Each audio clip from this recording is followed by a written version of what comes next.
Two-dimensional kinematics, a very logical follow-on to one-dimensional kinematics, but in 2 dimensions.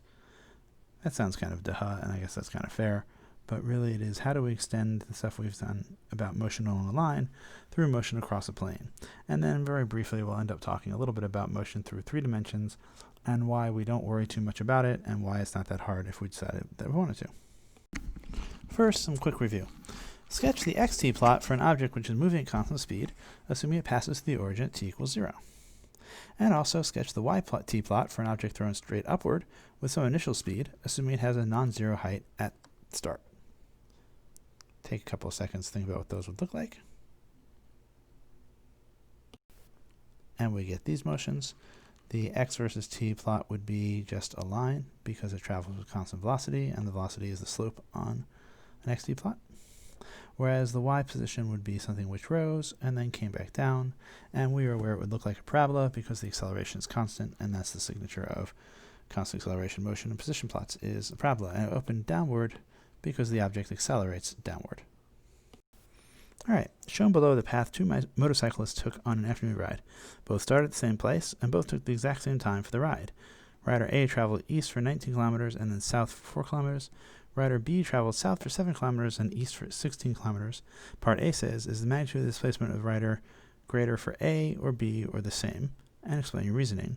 Well, the magnitude of the displacement is the change in position, which means we want to go from, for instance, here, to here, or from here to here. We really want the lengths of these hypotenuse, so we just do Pythagorean theorem, and we say for the green one, we'd have the square, well, we'll do blue one first.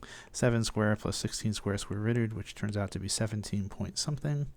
17.5-ish. And for the green one, we have square root of 19 squared plus 4 squared, and that turns out to be just about 19, a little bit more, 19.4.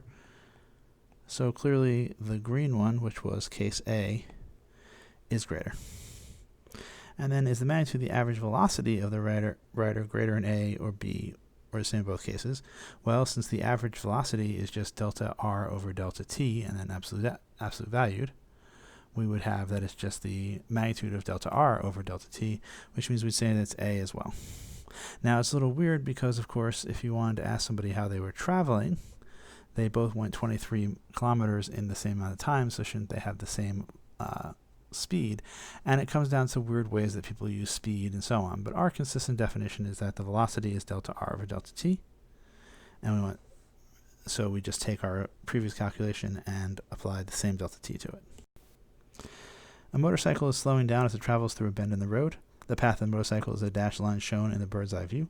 The arrow represents the motorcycle's velocity at the instant shown.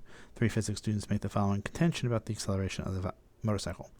Alexei, the motorcycle's acceleration is in the opposite direction of the velocity since it is slowing down. Bindi, no, the acceleration will have 2 components, one opposite the velocity and one towards the center of the curve. And Carlos, I don't think the motorcycle has an acceleration since it is braking. Which, if any of these things, students, do you agree? So Carlos is right out. Right? Acceleration is any change in velocity. Since it's braking, the velocity is definitely changing. There must be an acceleration. Can't spend a lot of time on him. But the question is between Alexei and Bindi. And the real thing comes down to, is there an extra component? And the answer here is that Bindi is correct, because there is a component opposite to the velocity.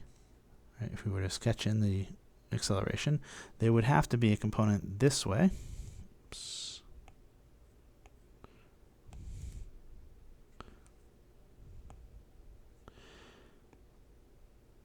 Because the velocity vector is getting smaller, but there has to be something that changes the direction, because the velocity vector a moment later is going to be sort of along this line, and we can see that there's been some change, right? If we go and copy these over, there's been some change in the velocity vector. So there must be some acceleration vector along that change. And that's a general rule, that the component of the acceleration that lies along the velocity vector makes it get faster or slower, but the part of the acceleration which is perpendicular to the velocity vector turns the velocity vector and therefore turns the object. All right, two-dimensional motion with constant acceleration. The key takeaway is that nothing really changes. We just have to keep track of each dimension. If the acceleration is constant, then the two directions don't mix, and we just get twin versions of the kinematic equations we've had before, so they look sort of identical. Just like we had Vx is V0x plus axt, now we have that, and also Vy is V0y plus at, and so on for all of them. We just get copies of all the equations. The key thing being, and the hard thing that students often have times remembering, is that if the acceleration is constant, then the two directions don't mix. That's the important thing. So your x velocity has no effect on your y motion and vice versa, at least not directly. Obviously, they could be things like helping determine how long something's in the air or something along those lines, but they don't show up in each other's equations.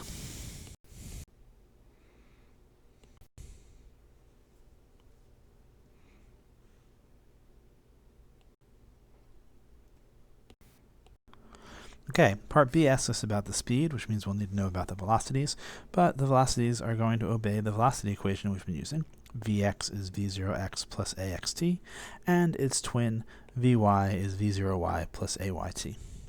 But we have the initial speed, we have the initial components, and the acceleration and the time, so we just grind them out, and we get 0.70 meters per second for vx, and 1.44 meters per second for v1y. This, by the way, points out that my particular drawing is pretty atrocious, because really it should have been something over like this, and something more than twice as high, like this. So my actual vector should have looked more like this one than what I had. But the picture doesn't really matter, I'm just setting my terms.